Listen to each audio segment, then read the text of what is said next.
Bonjour, bonjour. Ici, c'est un sujet l'École nationale supérieure polytechnique de Douala.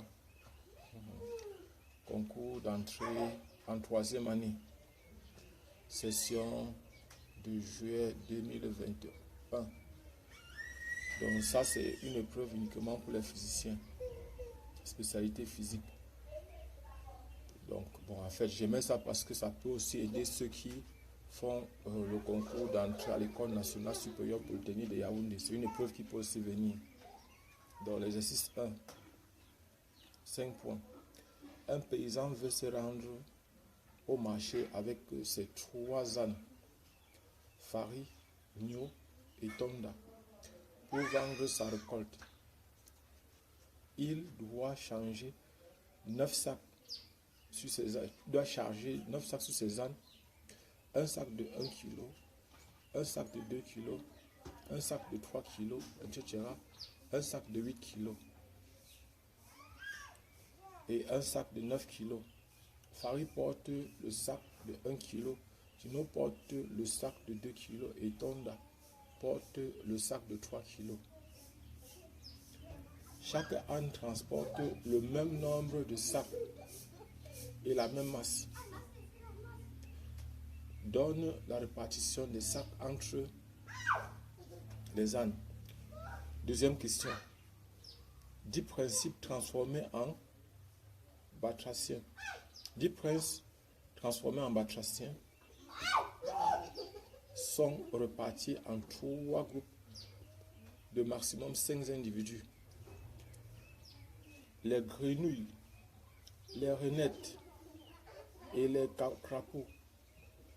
Pour se saluer, on s'embrasse. Les grenouilles se saluent en échangeant 4 bises. Les rainettes n'en échangent que 2 et les crapauds 3. C'est toujours le même nombre de bises de celui qui en fait le moins qui est compté. Au sein d'un même groupe, on ne s'embrasse pas. Lorsque les 10 batraciens se sont retrouvés, il y a eu 75 bises baveuses.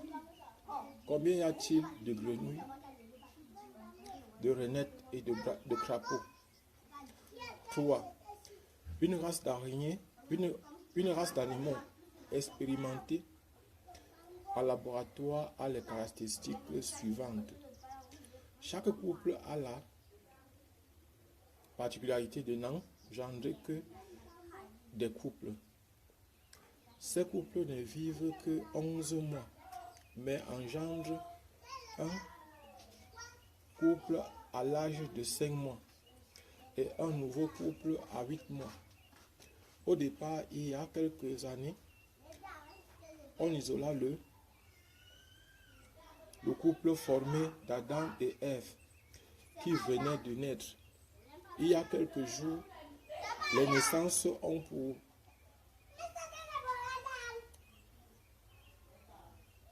la première fois excédé 100 couples en même temps.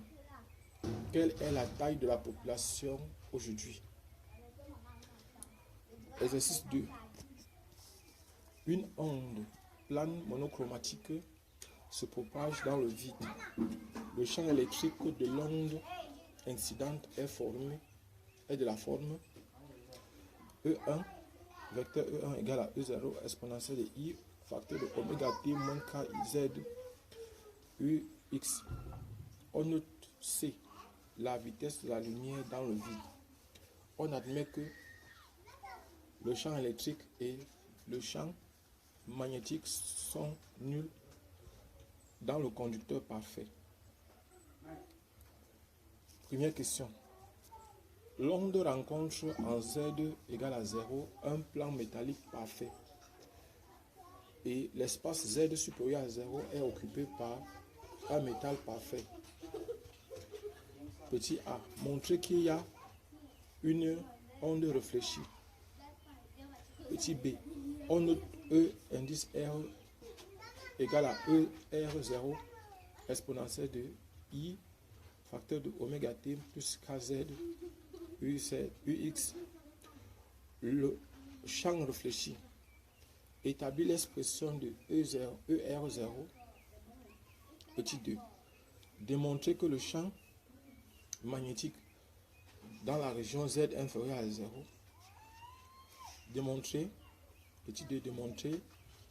déterminer plutôt le champ magnétique dans la région Z inférieure à 0. De quel type d'onde s'agit-il? Petit 3, on place en Z égale à moins L un second plan métallique identique au premier. En introduisant un entier grand N, préciser les fréquences des ondes stationnaires qui peuvent s'établir entre les deux plans.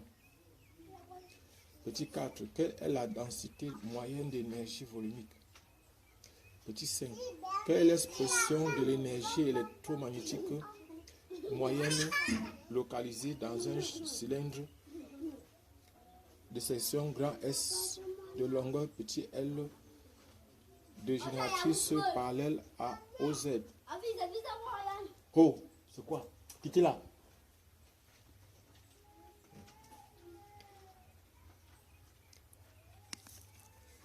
Exercice 3.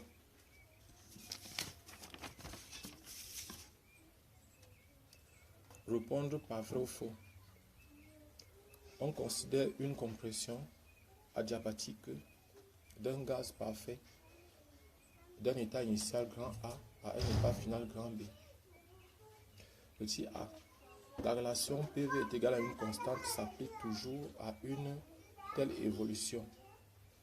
Petit b. La variation d'énergie interne du gaz est égale au travail qu'il reçoit.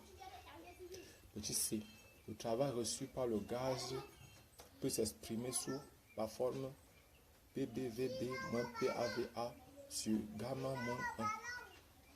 Petit d. La température ne varie pas au cours de l'évolution. Petit e. La courbe représentative de l'évolution est nécessairement une branche hyperbolique en coordonnées Clapeyron. Petit 2. Dans un travail de détente d'un gaz parfait, le travail produit diminue l'énergie interne et la température du gaz diminue. Petit 3. Au cours d'une transformation spontanée, l'entropie du système ne peut pas diminuer. Petit 4. L'enthalpie grand H caractérise un phénomène exothermique ou endothermique. Petit 5. L'enthalpie libre grand G caractérise un phénomène spontané ou non spontané. Petit 6. La variation d'une fonction d'état ne dépend pas du chemin suivi. Petit 7. L'énergie totale à pression constante correspond à l'enthalpie grand G. Petit 8. Une transformation réversible est un système qui passe de E initial à E final par une infinité d'états intermédiaires infiniment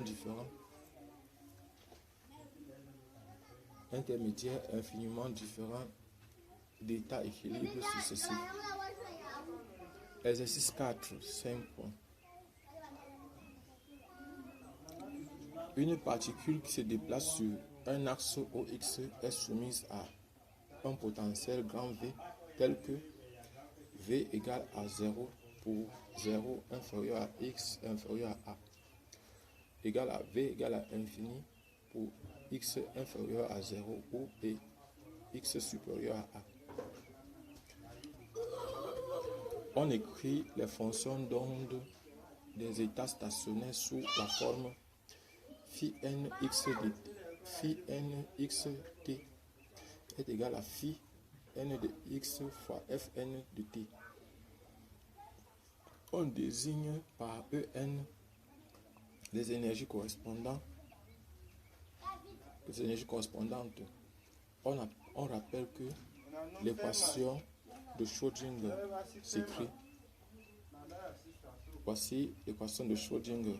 Moins h bar sur 2m dérivée seconde de phi par rapport à x au carré plus v phi égale à i h bar dérivée de phi par rapport à t. Vous passez de phi par rapport à t. Première question, déterminer phi n x de t. Deuxième question, tracer la densité linéique de probabilité de présence en fonction de x pour n égale à 1 et pour n égale à 2.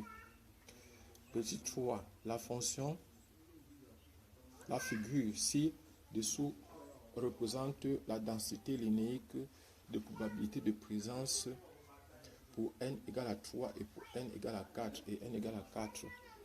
Quelle est la relation entre le niveau d'énergie En et le nombre de nœuds entre 0 et A? Que se passe-t-il? Bon, voici le schéma pour que vous puissiez comprendre. Voici le schéma ici.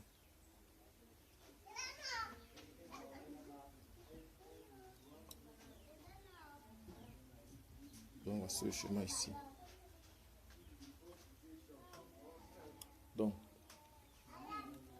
que se passe-t-il? Question 4. Que se passe-t-il si petit a diminue? Petit 5. Comment sont modifiés petit a l'écart entre deux niveaux d'énergie successifs? Petit b, l'énergie cinétique. Petit c, l'énergie minimale de la particule. Petit 6, retrouver qualitativement l'énergie minimale à partir de l'inégalité de Heisenberg spatiale. Donc voilà, nous venons de finir la lecture de cet exercice. Nous venons de finir la lecture de cette épreuve. Donc on a oublié ici, on doit mettre, il y a A au carré ici. A au carré. On a A au carré ici. Donc ça, on a A au carré qui est là. Donc ici, par exemple, on aura donc A au carré sur 2. A au carré sur 2. Ici, on aura, par exemple, ici, ça va donner A moins 0. Donc si on remplace, ça va donner moins 0 égale à 1. Donc on aura donc ici A au carré fois A égale à 2. Égale à 2, oui. Donc ça va dire que petit a, bon grand A plutôt, grand A est donc égal à 2 sur racine de A, racine de 2 sur racine de A. C'est 2 sur A. Donc on a ici grand A qui est donc égal à racine de 2 sur A. Ça veut dire que notre fonction phi devient simplement, phi de x devient simplement racine de 2 sur A sinus de kx. On va remplacer k par sa valeur. On va remplacer k par sa valeur. Or, k est donc égal à racine carrée de 2m en e sur h bar au carré. Donc ça veut dire que phi de x est donc égal à racine carrée de 2 sur a sinus de racine carrée de 2me sur h bar au carré fois x. Donc voilà par exemple l'autre fonction. Voilà l'autre fonction qu'on a. Maintenant ce qu'on va faire c'est que on va supposer notre condition pour trouver directement l'énergie. On termine directement avec l'exercice. Phi de x pour x égale à a. Phi de a égale à 0 aussi pour la fonction donc on aura phi de a égale à 0. Et là maintenant on aura sinus, on aura donc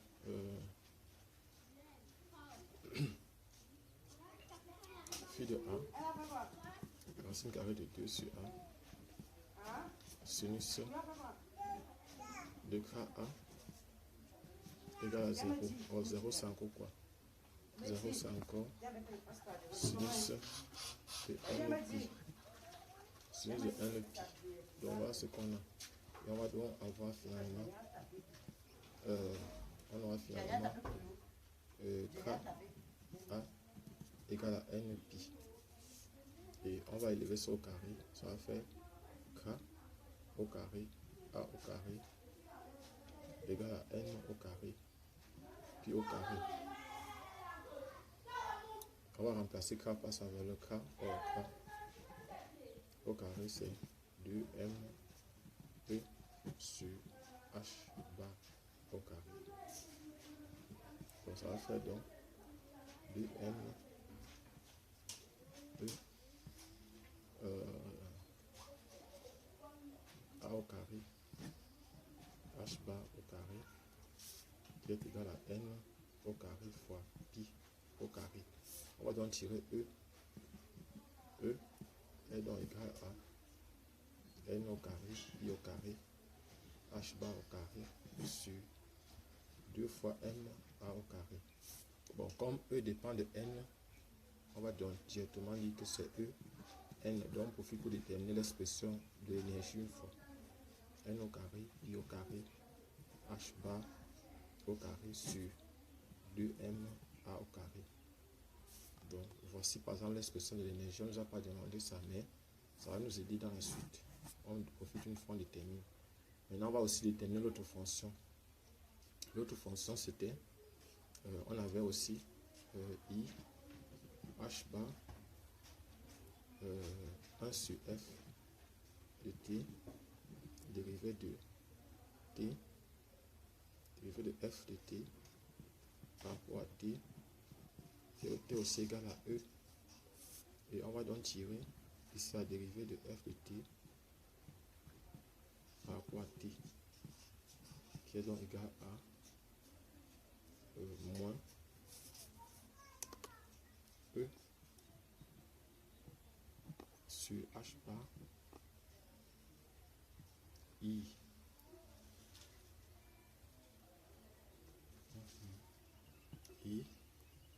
F de T. Et puis maintenant, on va aussi faire la séparation des variables. Donc c'est séparation des variables. Séparation des variables. On va donc avoir dérivée de F de T sur F de T qui est donc égal à moins E I dérivée partielle de T sur H bar. Et ceci en intégrant, ça va donner ln de F de T qui est donc égal à moins E I sur H bar T plus une constante.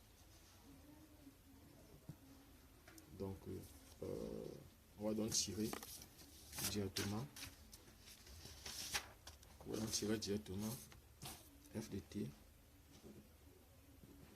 F de T sera donc égal à ND exponentielle de moins I E sur H bar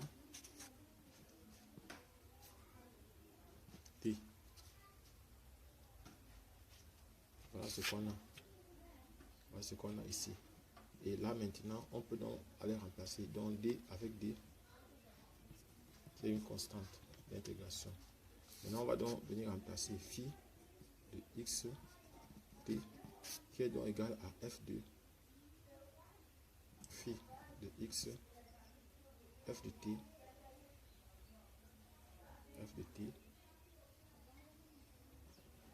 de t. On peut mettre des indices n ici, ça va être égal encore à racine de 2 sur a. Donc on va mettre la parenthèse sur ça, sinus de k. De kx c'est encore racine carrée de 2n e n h bar au carré x. Voilà, fois. Maintenant d exponentielle de moins i e t sur h bar. Voilà, on arrange donc maintenant.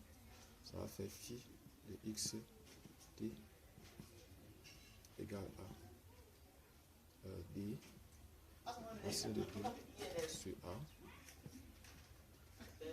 exponentielle de moins i e sur h bar t sinus de racine carrée de 2n e. Donc ici c'est en sur h bar au carré de tout fois x, donc avec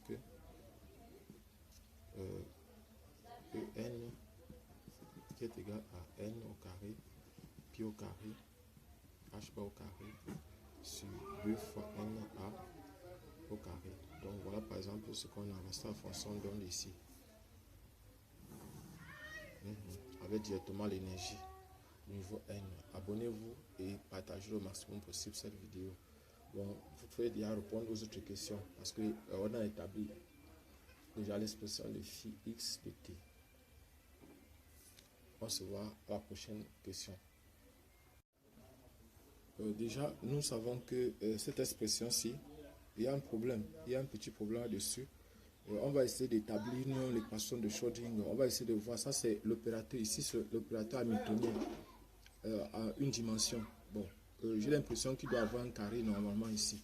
On va établir ensemble l'expression de l'hamiltonien.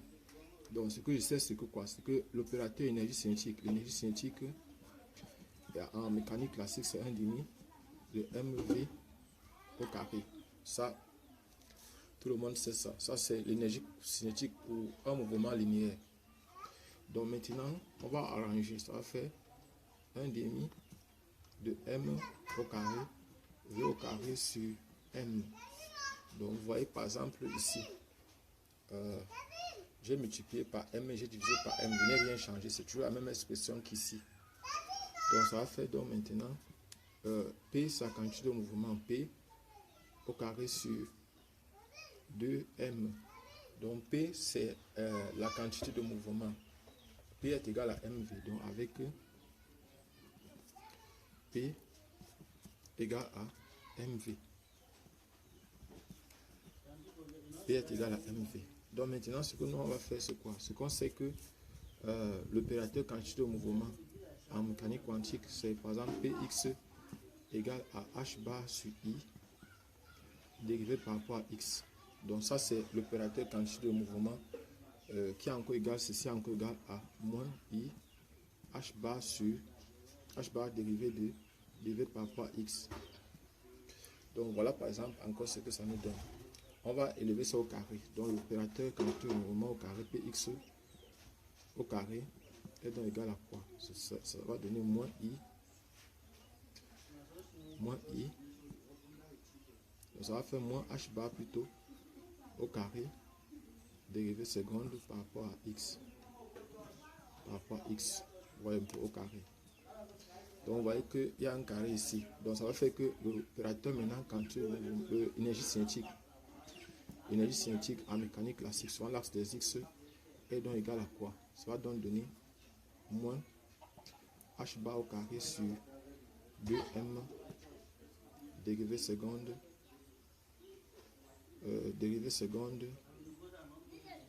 par rapport à x au carré. Donc voilà par exemple ce qu'on obtient. Ça veut dire que notre expression qui est ici, là, il y a un petit problème là-dessus. Il doit avoir un carré normalement ici. Et on va donc corriger et déterminer notre fonction. Donc la nouvelle équation de Schrödinger sera donc normalement, ça sera donc normalement moins h bar au carré sur 2m dérivée seconde de phi par rapport à x au carré plus v phi égale à i h bar dérivée de phi par rapport à x. Donc voilà, par rapport à t plutôt, par rapport à t ici. Donc voici notre nouvelle équation de Schrödinger. Notre objectif maintenant c'est de répondre à la première question d'abord, déterminant Déterminant. Nous allons déterminer donc phi de xt. On va donc déterminer.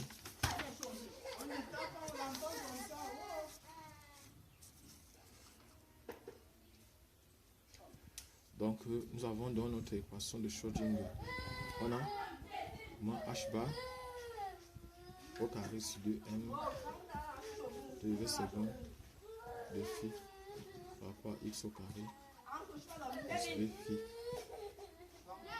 égale à pi h bar dérivé de phi par rapport à t. Or, phi est égal à phi de x fois f de, on va mettre comme ça, fois f de t. On va remplacer. On remplace donc, ça va faire moins h bar au carré sur 2m dérivé seconde par rapport à x au carré de phi de x f de t plus v phi de x f de t égale à i h bar dérivé par rapport à t phi de x f de t. Donc maintenant on va faire sortir, étant donné que dans la fonction ci, ici, f de t est une constante, ça va sortir. Donc on aura ici moins h bar au carré f de t sur 2m dérivé seconde de phi par rapport à x au carré plus v phi de x f de t égale à i. Et ici plutôt c'est phi qui est une constante, phi de x c'est une constante ici. Phi de x est une constante, donc on va faire sortir, ça va donner plutôt ici là i h bar phi de x dérivé de f de t par rapport à t. Donc maintenant on divise le tout. On divise par phi de x f de t. On divise le tout par ça. Ça va donner maintenant, on aura ici ceci, lorsqu'on va diviser, ça va nous donner moins h bar au carré sur 2m. Maintenant 1 sur phi de x dérivé seconde de phi de x par rapport à x au carré plus v égale à i h bar 1 sur f de t dérivé de f de t par rapport à t. Donc voilà ce qu'on aura. Et maintenant, comme on a égalité, une différenciation, donc on a une différence spatiale par rapport à une différence temporelle. C'est-à-dire, on va donc poser que ceci, tout ceci est égal à une constante. Et la constante là, nous allons poser que c'est égal à une constante. Et cette constante, ça est donc égal à énergie. Posons moins h bar au carré sur 2m 1 sur phi de x dérivé seconde de phi de x par rapport à x au carré plus v est égal donc à une constante. Une constante, et on va appeler cette constante là E. On a aussi d'autre part i h bar 1 sur f de t dérivé de f de t par rapport à t égale à E. Donc voilà ce qu'on aura, voilà le système qu'on aura. On va donc prendre chaque système, le résoudre à part. On va prendre le premier système. Donc dans un premier temps, on a moins h bar au carré sur 2m 1 sur phi de x dérivé seconde de phi par rapport à x au carré plus v égale à E. On va multiplier tout ça. Je vais donc tirer tout ceci. Ceci permet d'avoir dérivée seconde de phi par rapport à x au carré. Ça va faire moins. On va mettre comme ça. Plus, mettons plus ici. 2m. Donc on va faire rentrer l'autre ici. On va faire 2m sur h bar au carré. Facteur de e moins v. Donc ici on aura aussi phi qui sera égal à 0. Donc voilà ce qu'on a arrangé. Voilà ce qu'on obtient. Et ici, on peut poser tout ceci égal à une constante. Et ici, comme pour, on va dire pour 0 inférieur à x inférieur à v est égal à 0. Donc cette équation devient donc directement dérivée seconde de phi par rapport à x au carré plus 2m sur h bar au carré e phi égale à 0. Or, ça c'est une constante positive. Donc nous pouvons poser, on peut poser, posons,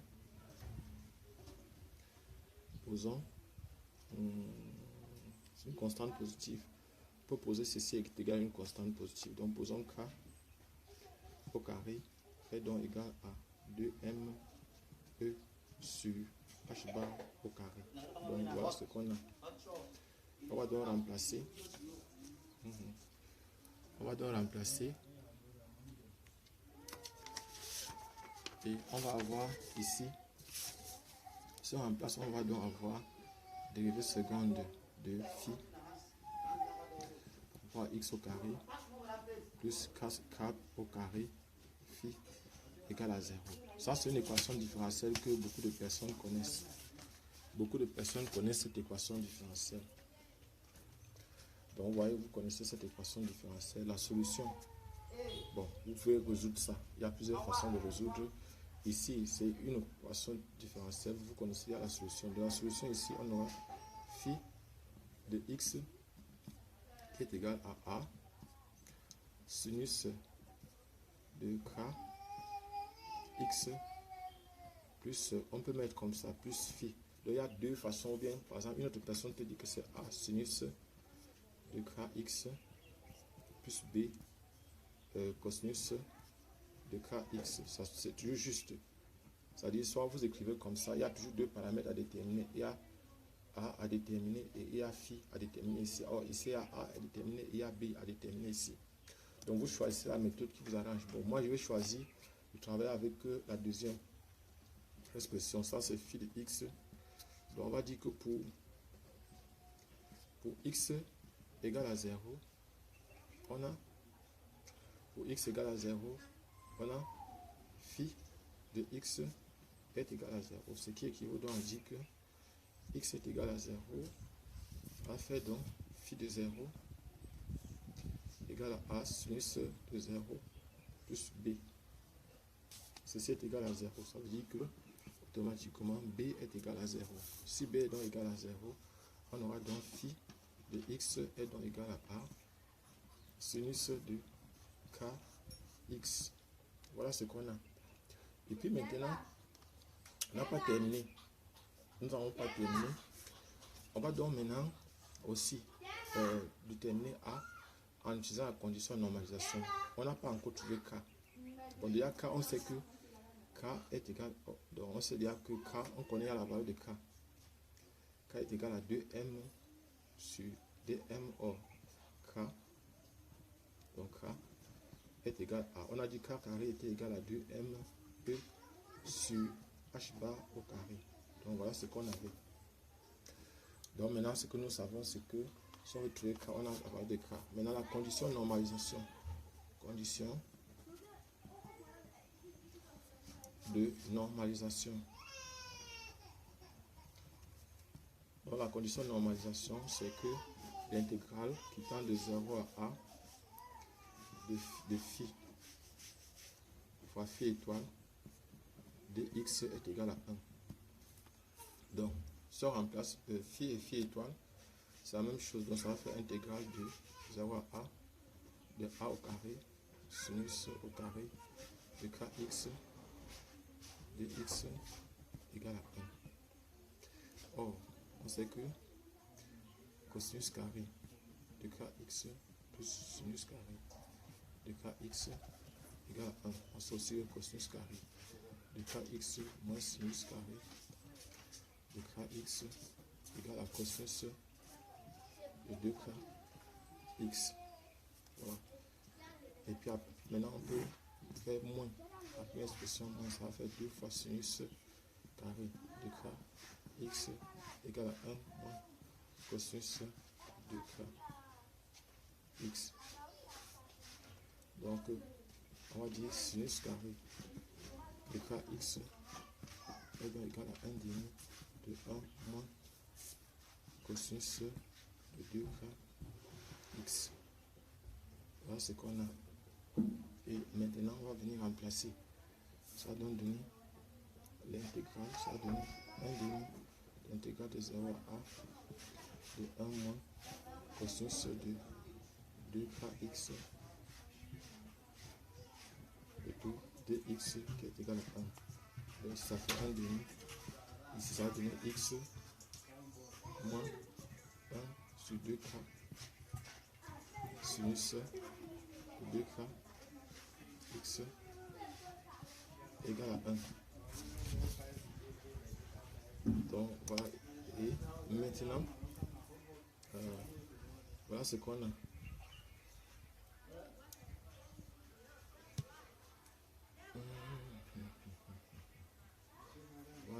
Voilà ce qu'on a. Et ici, c'est l'intégrale de 0 à a. Ici, on a 0 ici, on a a ici. Voilà. Donc,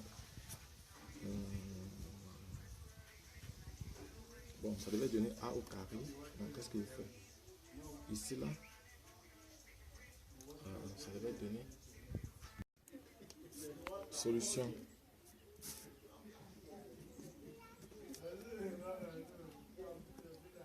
Solution. Donc, on nous a dit ici que on a le potentiel V égale à 0 pour 0 inférieur à x inférieur à a. Et V égale à infini pour x inférieur à 0 et x supérieur à a. Et on a donné l'équation. On a dit que phi n de xt était égal à phi n de x fois f n de t. Voilà ce qu'on a donné. Et maintenant, on a donné une équation, donc une équation. On va dire l'équation de Schrödinger. L'équation de Schrödinger qu'on nous a donnée, c'est moins h bar sur 2m la dérivée seconde de phi par rapport à x au carré plus v phi égale à i h bar dérivée de phi par rapport à t. Bon, vous savez déjà que tout le monde, on sait déjà que quoi que h bar, on sait que h bar c'est h sur 2pi. Donc voilà ce qu'on sait. On sait que h bar c'est h sur 2pi.